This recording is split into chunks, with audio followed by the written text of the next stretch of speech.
So let's move to the last point, and it's called express enthusiasm. And why not? Put a little enthusiasm. We want to be different. We want our lives to be different. We want people around us to be different, but we're not willing to change anything about it.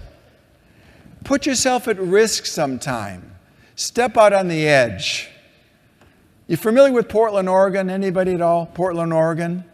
Dan and I were getting a 3-hour tour of Portland a while back. See if you can connect the 5 points of communication, listening, observation, speaking, and enthusiasm in this story.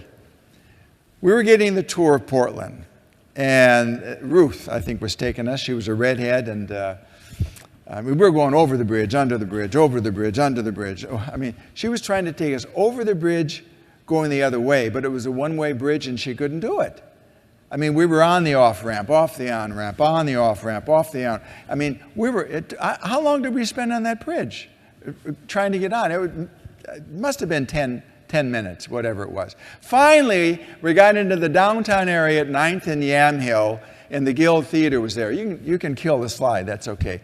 Finally, we got into the downtown area at 9th and Yamhill, and the Guild Theater was there, and The Day the Earth Stood Still was playing. Have you seen The Day the Earth Stood Still? Anybody know? Classic 1951 science fiction film with Michael Rennie, Patricia Neal, and Gort. Dana had not seen the film. I said, you've got to see the film. It's a classic film. So we got back to the hotel. We were staying at the Lloyd Center at the Red Lion Inn. And I called the theater up. I said, what time does the movie start? They said it starts at 6:15. Well, it was 5:45. So I called the bellman up downstairs and said, can you have a cab here in 5 minutes? He said, sure, no problem. So we got downstairs at 10 minutes to 6, there was no cab. 5 minutes to 6, there was no cab. 6 o'clock, there was no cab. I was getting a little concerned because the flying saucer lands in the beginning of the movie. You've got to see the flying saucer land by the Washington Monument. And just then, this Bentley automobile pulled up. It was chocolate brown in color. It was gorgeous. The chauffeur got out, walked around, and opened the door for these two beautiful couples. They were dripping with opulence walking into the hotel. You know how they walk, right? I said to Dana, come on, there's our cab. The bellman heard me. He ran up to me. He grabbed my arm. He said, wait a minute, sir. He said, that's not your cab. He said, your cab is yellow. And I said to myself, why can't we have that as a cab? Why can't we go downtown in the Bentley? Why does everyone always try to tell us what we can't have in life? So I went outside and I talked to the driver. I said, his name is Mike. Remember Mike? Neat guy, leaning up against the fender, high Bentley fender. Anyway, I said, pardon me, sir, we're going to the Guild Theater. There's a science fiction film. Starts in 5 minutes. We just got to see the beginning. Would you give us a ride? He thought for a moment, very pensively, as though we had all evening. And finally, yeah, sure, why not? So we opened the door and we got on our Bentley. And he drove us to the Guild Theater.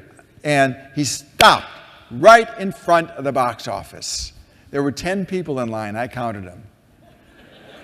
And we were sitting back there. He turned around and said, we're here. I said, I know. He said, well, aren't you going to get out?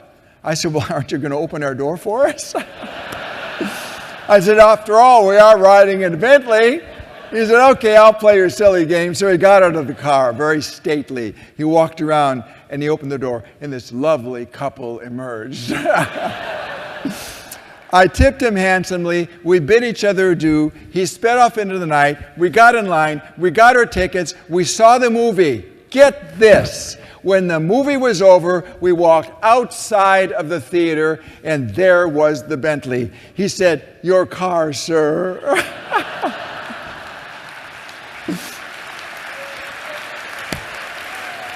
Absolutely 100%. He picked us up from the theater. He drove us over to McCormick and Schmick, a little seafood restaurant on First and Oak in Portland. We had a delightful seafood dinner. He picked us up from the restaurant. He drove us back to the hotel. The bellman was still standing there looking out the window. And he shook his head like this and he walked away. What I didn't know, and what the bellman did not know because he was new on the job, and what none of you know, is that anyone could have had a ride in the Bentley. All they had to do was ask. It was a courtesy car for McCormick and Schmick Restaurant. You see, folks, this is a mouth. And if you want anything to happen in life at all, you have to be willing to open it up just a little bit. I want to tie this together with the message. And it's very simple. It's by Francis Bacon. Begin doing what you want to do now. We are not living in eternity. We only have this moment, sparkling like a star in our hand and melting like a snowflake. Thank you for being here.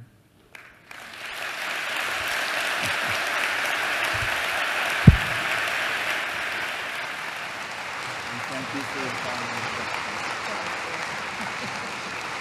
good. No, isn't he good? She's a wonderful woman. He's a wonderful speaker. What do you think, guys? We might have to get him back again. Thank you so much. Thank you.